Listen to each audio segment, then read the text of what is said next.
the 1957 film 12 Angry Men, there are 12 men, and they are selected for jury duty. Then the case that they have to do is a death penalty case of an 18-year-old boy who was accused of killing his father. So they go through the facts. They go through the facts, but there's one man who still believes that this boy is innocent. So he presents the facts that he went through, and he found evidence, faults in the evidence and the testimonies of these two people. So of the two witnesses that said that they saw or heard what was going on and what they thought the boy did.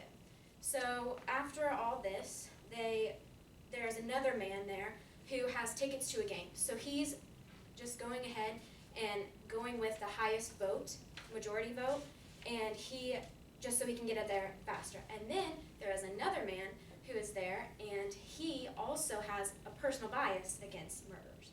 So positions surrounding jury validity has been continually debated in the United States. Today I will focus mainly on the death penalty in the way of evidence, the wrongly accused, and the validity of the jury system. So my first inherent issue is evidence. Many things are used to prove innocence now. We have DNA testing. You can use the hair follicles or fingerprints and other items used in the killing or in the crime. And then there's also testimonies from the people who said they have seen or heard the person do something. And then there are also diagrams, times, and alibis. The criminal could have an alibi that could be pretty believable. And then the diagrams could have could have a picture of the place where it took place, and then the times. If someone says it takes 15 seconds to get to a door, you can use that to help you actually make sense of that. And then also the evidence presented to the jurors is the only evidence they can use throughout their final decision making.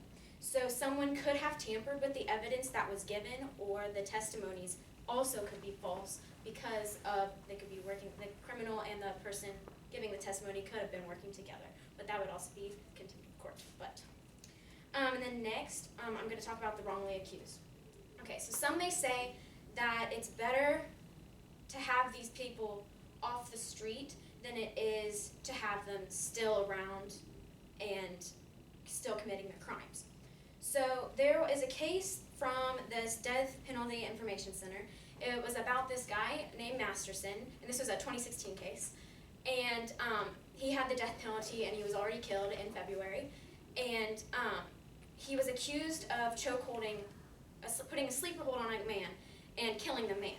But when the autopsy came back from the man, it turns out that the guy actually had a heart attack or something, so he was wrongly accused of putting him in a sleeper hold. But also, the guy who did the autopsy, his credentials were very messed up, so then they went back and redid an investigation on him. Turns out that they ended up firing him because he did it falsely. And then also, the judge in this case didn't tell the jury that they could have chosen a lesser conviction of the man instead of just the death penalty. They could have chosen something smaller. And then there are also 13 cases from 1989 to now that have shown the innocence of the people that have been killed with the death penalty. And that is also from the Death Penalty Information Center. And then, like I said before, the people won't have to have the crimes again. And then con is killing the criminal is as bad as what the criminal did. So the blood for blood, an eye for an eye thing, how is not making the situation better? Someone is still dying, and sometimes it can be more than the person needed. And then finally, the validity of the jury system. Some say the system is working fine. So before a jury trial, the attorneys go through and ask the people questions, ask the jurors questions, and trying to sort out their personal biases, and to get a true meaning of to get a true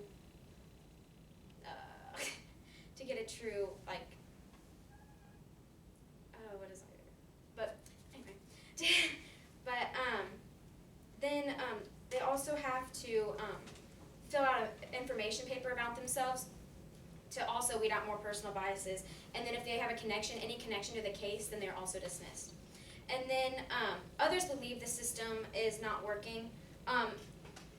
Once again, personal biases against the case could also disrupt the court and didn't catch them in before. And then the judge knows the laws, so why would you have regular people there instead of like the judge themselves?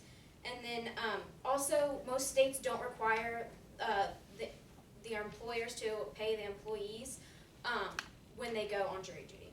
And in conclusion, in the verdict of 12 Angry Men, they decided that the boy was innocent.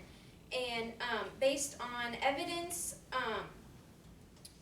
the wrongdoing of the wrongly accused, and the validity of the jury system, would you want, if you were the one being prosecuted, would you trust a jury?